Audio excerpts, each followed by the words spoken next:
Hi folks, well the new piston came from China. It looks really good compared to what the old one looked like. So today I'm going to get on and just take that head off again. As I said last time, it's just loosely fastened on, the gasket's on in place.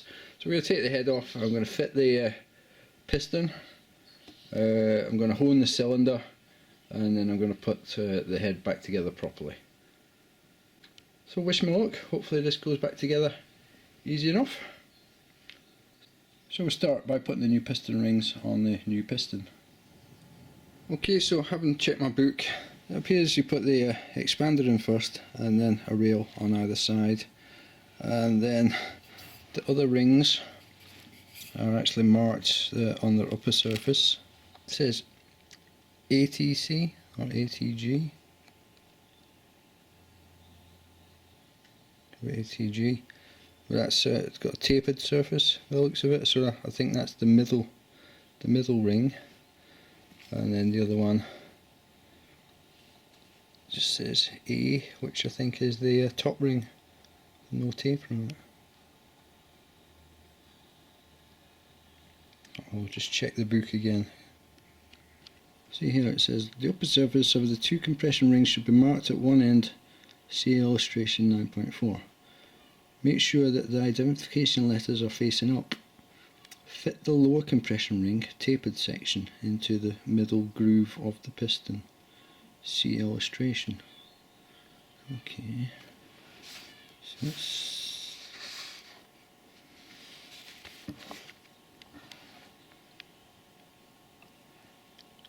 that's that illustration.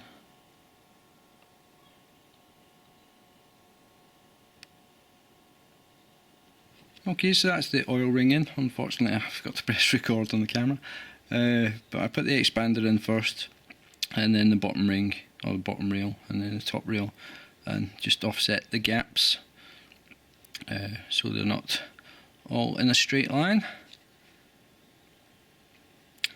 So next up, I just want to research which one of these is the middle ring, whether it is the tapered one or the untapered one. Okay, so now after looking at the God of Knowledge, the old Google, it appears that the chamfer does go in the top, which is what I thought. So I don't know why this said tapered section. Fit the lower compression ring tapered section.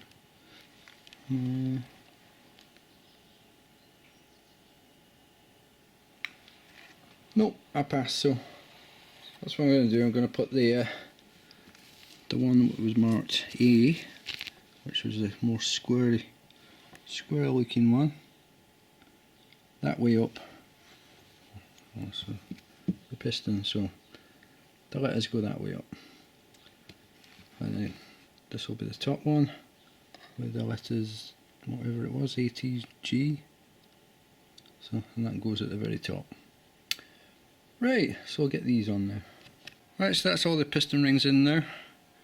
So it was the chamfered one, or the tapered one at the top, then the more square one, and then the oil ring with the expander with the two rails either side. That goes down there, and then take the wrist pin. I'm just going to soak in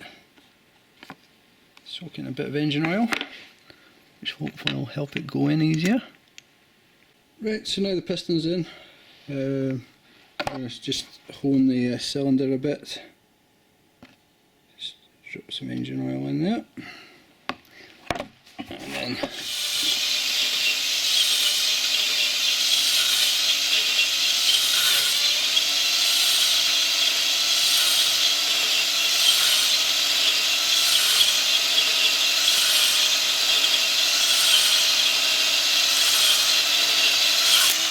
right, so that's that done. Now I'm just going to clean this out thoroughly and hopefully be able to put it back on the engine.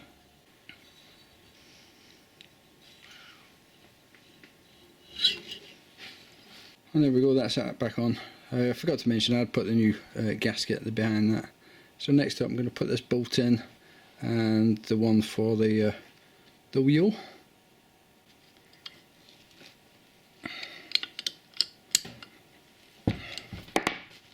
just use my hook here just to hook the timing chain.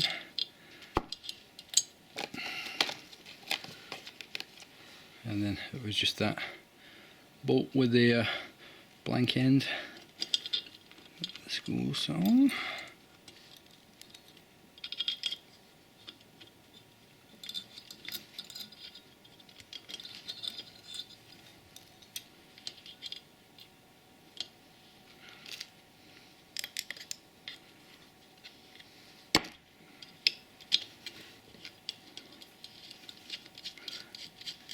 Just use this chain to guide it into place.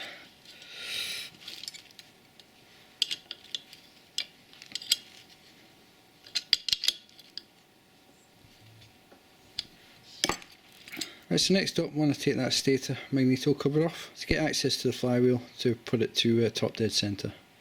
Right, so now I've got the timing mark marked up with that bolt, which is where it was when I took it off, and we're setting that top dead centre there hopefully. So next up, just going to put the gasket on and then put the head back on.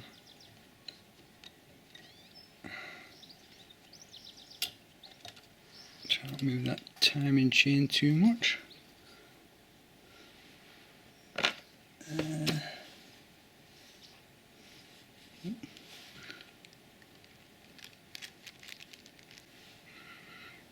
So now hopefully we'll slide this head on.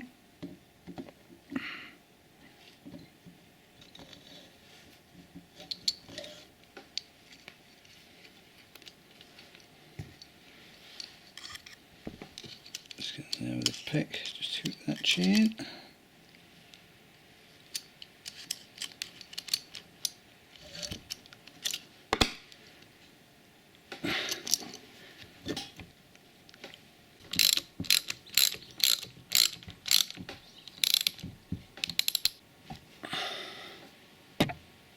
Right, so after a lot of faffing about, I managed to get the timing marks lined up